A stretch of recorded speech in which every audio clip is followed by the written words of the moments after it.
Germany is about to enter the most severe storm in the history of our republic. The livelihoods of millions are at risk. Countless facing financial ruin. Small enterprises threatened with collapse. Public finances are a disaster. Yet the captain of the Titanic stands at the bridge, refusing to acknowledge the iceberg in front of him, and trying to calm the passengers with hollow promises. We just heard this from him. With a crew like this, the journey will surely end in disaster. We have a chancellor, embroiled in a tax and financial scandal and suffering from memory loss. We have an economics minister determined to bleed the people dry, so he can fatten up the lobbyists and energy companies. Yet he himself is ignorant of technology and economics. He doesn't even know the meaning of bankruptcy, as revealed on a talk show just yesterday. We have finance minister who systematically covers up debts.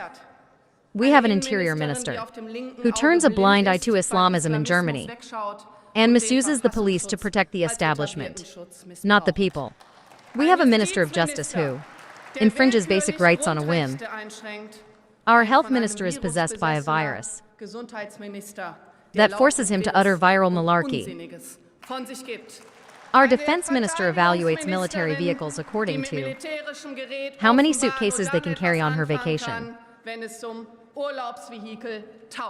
And finally, our green foreign minister, who pledges to stand by Ukraine,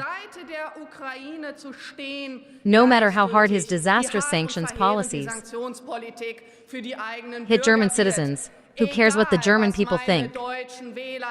They're more concerned with clinging to their own bad decisions. Your pig-headed fixation on shutting down our last nuclear plants is the best evidence of this. You are driving us to financial ruin, just so you can kiss up to green patrons and lobbyists.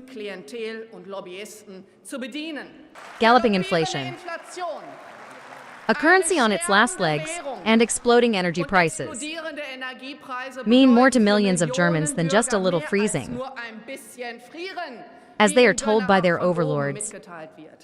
Middle-class families have reason to fear for their livelihoods. They struggle to pay the bills while their savings, pensions and entitlements are rapidly devalued. Some will slip into poverty and dependence on public support, which ultimately leads, as we see already, to fleecing of the taxpayer and destruction of their livelihoods. Many taxpayers, who can still afford to feed their families today, will soon lose their jobs. Middle-class companies are already shutting down production because they can no longer afford energy. Bakers and fertilizer producers, porcelain and glass makers, foundries and aluminum smelters.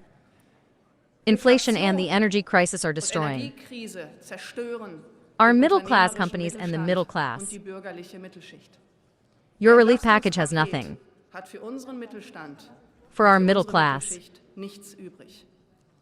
You promise benefits that working people have to pay for themselves. You just redistribute the money that you previously confiscated from the people and pretend you're doing good. 60% of German families must spend all of their post-tax income just to cover the cost of living. Nothing left for savings. This comes from a banker's study. Don't shake your head over there with the greens. Just read the study yourself. Your policies show that you have zero interest in such things. If this is what you meant by the green economic miracle that you promised in your political campaign, then thanks for nothing. Your hypocritical appeals to the people to stick it out, lower their expectations, make sacrifices and take cold showers, or use washcloths for Ukraine, for the energy transition, for the climate, save your breath. The people are sick of it. To survive this crisis, Germany must tackle the causes of inflation and the energy crisis, but I didn't hear a word about it in your speech. Inflation and energy prices have been a problem for more than 1 year, and both developments are the results of decades of bad policy. The energy crisis is an inside job. It is the direct result of the green energy revolution and horrendous taxes and fees that are typically limit the supply and increase the price of electricity and made us dependent in Russian gas. It's the truth. The Greens aren't that dumb. It is their declared goal to drive up the costs and reduce demand for energy. Well, at least they succeeded at that.